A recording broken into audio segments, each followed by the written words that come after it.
Sanguis Eques, Blood Night. Prologue. He remembers the screams. Every night he sees their faces. Philip the blacksmith's son, running away before a blade pierced his back, impaling him through to the front of his chest. Claudia, the whore, turned holy crusader, pulled screaming into the enemy horde never to be seen again. The young monk, Christian, that led their small party of would-be crusaders, was held high for all to see, his head slack against his chest, eyes and mouth gaping, frozen in terror as the demon held its arm through his chest. There were so many others. Some he knew by name, others by reputation, and many by the familiarity of their faces. They all left from France together, hoisted by the words of the great hermit. The Holy Land was to be freed. Deus vult, God wills it. That is what the priests said. That is what the people believed. Deus vult. That was the mandate God had sat forward unto them, and they had believed those words, if only because they were the downtrodden, the pointless, the weak and forgotten. To fight under God's blessing, to cast aside the heathen Turks and non-believers, and rescue their brothers and sisters to the east. That was the calling of the true righteous, and they had been among the first to heed the call of the great hermit. And so they had marched together in cheer, sometimes chanting the old hymns in the night. Anselm de Folvola had been one among them. He had been a crusader of God, a mere peasant forged into an instrument of divine will. Under his blade had fallen the enemies of God and the Holy Church. Until the day came when they entered the lands of the Byzantines and stumbled upon a fortress by the Black Sea. 100 men and women, peasant warriors from the west, sons, daughters, mothers and fathers, were all slaughtered by 10 men. No, they weren't men. For even the evilest of men, with the devil himself whispering into his ear, could not smile with wondrous glee at the pain and misery they had wrought. On that day the sky turned black and cloudy. It was as if God himself could not withstand the horror that grass, rock and dirt had to bear witness to. A choir of screams filled the afternoon air, not shouts of victory nor clash of blades. There was only screaming and the tearing of flesh from human skin. When it was all over, the field was so soaked deep with blood that the flowers that had withstood the carnage would be satiated the weeks to come. Ansel knelt frozen in fear, his blade plunged into the ground, his knees sucked into bloody mud. That was all he'd been able to do when it became clear that God had abandoned them. No, God had not abandoned us. The devil had merely found us. It was on that field that he saw them in the distance. 2 rode astride black horses of the Persian breed. They stood on each of the wings, watching for any more stragglers. Their riders clad in black armor with hair the color of the setting sun. Ansel saw one, a heathen Moor who carried a saber at his side and white robes that were stained from the blood of his fallen crusaders. One bore the visage of one of the Persians with a wide nose, thick brow, and black slicked-back short hair. Another was clad in black armor with a helm that resembled a horse that obscured his features. Another had been a woman of the Goths, whose long black hair had been like a flowing cape in the wind. She carried a long bow that stood a third over her height. Ansel remembered how she had cackled in delight as she pulled back on the string and let loose arrows that whistled through the air before taking off limbs and heads. He saw the twins, Greek boys with hairless chests and chiseled features. With bronze skin they had moved through the battlefield with tunics hanging off their arms and serrated daggers in hand. They had danced through the battlefield, cutting and stabbing in unison, matching one another's movements like a reflection in the water. Their feet in step with music only they could hear. When it was all over, their faces had been so calm as they licked the blood from each other's blades. One wore a black cloak and had done nothing during the slaughter, but Ansel knew that none had escaped the battle, and he had seen the black-robed one all over the edges of the battlefield. He was like an omen of death, and Ansel feared looking at him would be his undoing. Finally, there were the 2 that cast their shadows over him. One was a man with a face that should have belonged to an angel. The man was of Britannian descent with long, flowing golden hair and eyes as blue as the sky. His armor was regal as though made for a lord. silver with gold and rubies encrusted into the breastplate that carried the crest of a black unicorn with a gnarled, swirling horn. His armor was clean, unblemished by even a drop of blood, but his mouth let spill a single trickle of red from the corner of his mouth. "What shall we do with him?" the Britannian asked. Ansel looked into the red eyes of the creature that had done the most killing and devouring of his people. She'd transcended the monsters around her, becoming not a force of evil, but a wave of indefinable nature. She was a young girl, just at maidenhood. A Britannian of their Western Isles, she had short red hair and freckles across her cheeks and nose. She wore a red dress of the finest Persian silks and wielded a Byzantine sword. Blood stained her mouth and supple lips. She licked the rest that clung to her fingers like a cat lapping at a bowl of milk. She had been like a goddess of red death on the battlefield, killing dozens in single blows. Now she stood before Ansel, and all he could do was pray that God put him in her favour. "Hey!" The Britannian man laughed, gently shaking her shoulder. She said, as though finally becoming aware. "What shall we do with this one? He's the last of his group." The girl looked at him. She plunged her sword into the earth and squatted in front of him the way a child might look over a bug. Ansel de Folvola was still. He stared into red eyes, seeing his own reflection. Young, mystified, stupid, and entirely out of his depth.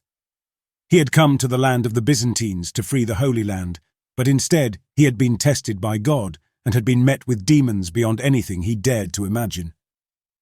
The girl leaned forward and licked his dirty cheek, closing her eyes, slowly savouring the taste, until she frowned. "He's bland," she said, opening her eyes. "I can taste it in his sweat." "So?" the Britannian said. "What shall we do with him?" The girl tilted her head in contemplation. In that moment, Ansel knew he could take her head with one swift motion. These monsters in mortal flesh were fast, but Ansel knew he could take this one's head. She was careless, never thinking that the broken crusader could be a threat. Yet the more he looked into her eyes, the more he only wished to know her name. "Evangeline, that is what I named you." It was the name of the woman he had once loved. Evangeline stared into his eyes, stared into his soul for what felt like an eternity before she rose and took her sword out of the ground. "Leave him. At worst he'll die. At best," she grinned, revealing the sharp fangs at the front of her teeth. "he'll send more French for me to drink." She laughed, and her voice carried on the wind as they turned their backs on him. Ansel awakens. It's not violent. He's grown too accustomed to the night terrors for them to do that to him anymore. It's a waking terror, the sword of Damocles or that Poe fellow's pendulum. It's a constant startle, nothing more. He sits in his bed. The room is large and draughty. Old brick walls sit cold, furnished with oriental tapestries, Turkish rugs and a writing desk on the other side of the room. The covers do their best to keep him warm. He leans over to the desk next to his bed and pulls the string on the lamp. The click banishes the darkness. He smiles, never dulled by its magical quality, even though the American Edison explained some of the workings to him. Still, Ansel would find himself staring at the light until he could see its luminous burning in the void behind of his closed eyes. He looked down at the digital alarm clock resting against the base of the lamp. It was 12:05 a.m., an ungodly hour to be up, but up he was. Waking from a nightmare always put spark in his soul. When he got like this, it would take him hours before he even felt a semblance of drowsiness. On late nights, he took to a walk to get his joints popping and his mind clear. He swung his legs out of the bed and put his feet on the cold stone of the floor.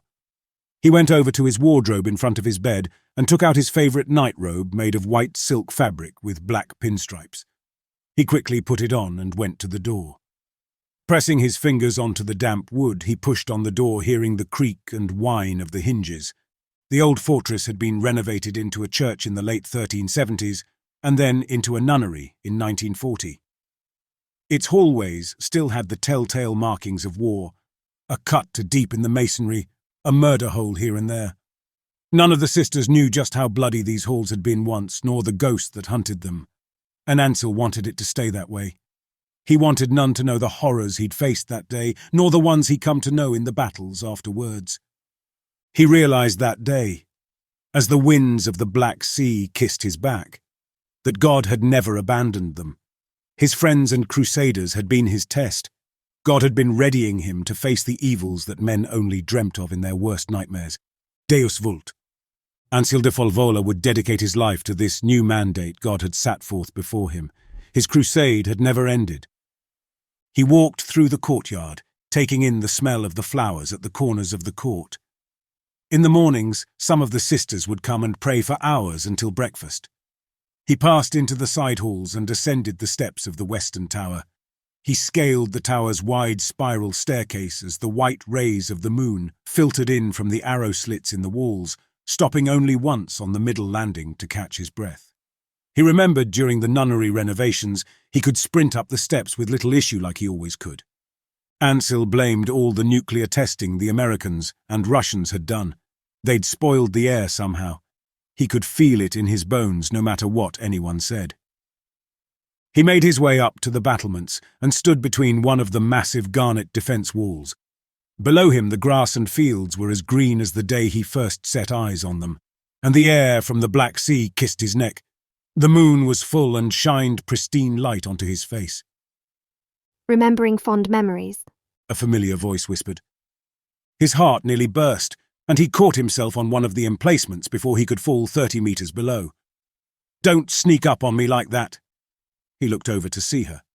She wore the uniform of a young postulant nun. Simple black shoes, white stockings, black knee-high socks, a dark blue skirt, white blouse, and atop her head she wore a dark blue habit that half concealed her short curly red hair. Evangeline. She smiled, revealing her long sharp set of teeth. She gripped the spine of the worn leather Bible she held to her chest. Wouldn't want you to have a heart attack. She spoke with the ease of a snake. "What are you doing out of your room at such a late hour?" he inquired. I'm a creature of the night, Sir Paladin. What is your excuse? Ansil faced the field again. In all the years they'd been forced together, he had never told her of the dreams. He suspected she knew, but she never let it show, and he never chose to reveal it. "I had the maddening urge to run up the tower staircase like I used to, but—" he laughed. Evangeline didn't even smile. "I'm getting older, I suspect." Well, She shrugged, tapping on the back of her perfectly pale wrist with a smirk. my fountain of youth is forever at your disposal. "At my convenience, you mean," he thought bitterly. "I'm not sure I can keep paying the toll for your so-called fountain." She shrugged. Your loss. Once I'm rid of you, I plan on demolishing this place. He glared at her. "You will never be rid of me, demon. So long as your heart is still black and this world is threatened by monsters and the unholy, I will remain. My crusade eternal." Blah, blah, blah. I've heard your spiel 1,000 times already, old man. I'm simply trying to figure out when I can taste blood again. Ansil looked away. Was she another one of God's tests, or was it something else entirely? He folded his arms behind his back. "We will be leaving for America in a few days." Oh, Evangeline raised an eyebrow. I always love a trip to the colonies. I'll have to brush up on my English. What's the hunt? "People are going missing outside of Chicago." Vampires? "They don't know." Ghosts? "I don't know," he said. Evangeline eased back. She held the Bible close to her heart as though it were her babe. "Why do you not take the vows finally?" he asked. "After all these years, you are technically not even a novice yet." The vampire flashed her red eyes on him. If not for the ancient sealing runes branded into her skin that would cause her immense pain if she dared attack him, Ansil thought she would have forgone the endless pain just to finally be rid of him. Why did you have to send him away? She said, and turned away her skirt, swaying behind her. Ansil bit down the fury in his soul. After all these years, after all these centuries, she had never forgotten that novice. Ansil had seen her work in ages past, flayed corpses on roadsides, pyres wafting smoke a mile high, their tinder made of entire villages and their livestock and homes put together. Yet her dark heart still yearned for that simple human man. No, not yearning, he reminded himself. She ached. The way a heroin addict needs her fix.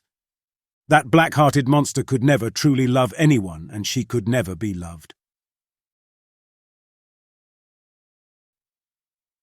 Chapter 1. The incident in Goldwood. Ian drove his car under the golden leaves and dark branches that hung over the old lady. The road had been in use for almost 120 years, and its dirt and stone had given way to make one of the longest and largest natural roadways this far north of Mile 66. Ian's car, an old black Ford Mustang with a dent in the front bumper, took to the road like they were old friends, sliding gently around shallow turns and never hitting a bump or a fallen tree. It had been 2 years since he'd last shown his face in Goldwood, not since the fallout with his brother.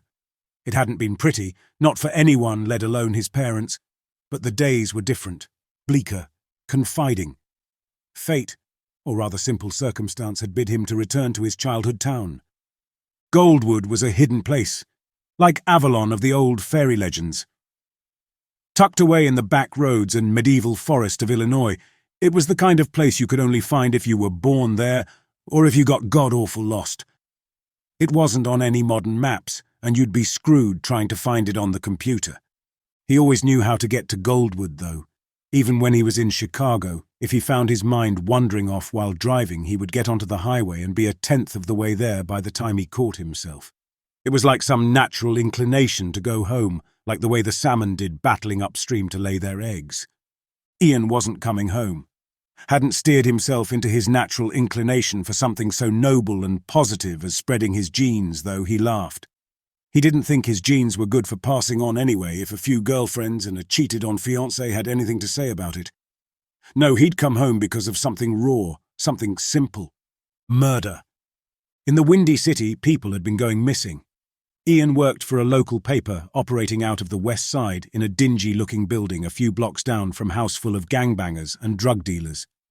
They weren't bad folks once you got past the fear that they would rob you, even though you had the gnawing feeling they'd still do it if you got on their bad side. It started in midsummer with a young girl. The city had been in a riot. The search had lasted weeks. Eventually her body was found in the woods outside of the city. Time passed. People tried to forget, but a month later a man's body was found. It looked as though he'd been strangled. The strange thing was that he was found close to the same area as the girl. People began to search, and they found nothing. Still, people disappeared.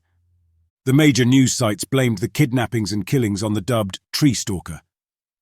Ian hated the name. Dozens had gone missing since the man, but Ian didn't think every single disappearance could be done to the Tree Stalker. Ian had been working on a rather harmless story about a cop who died during a traffic stop.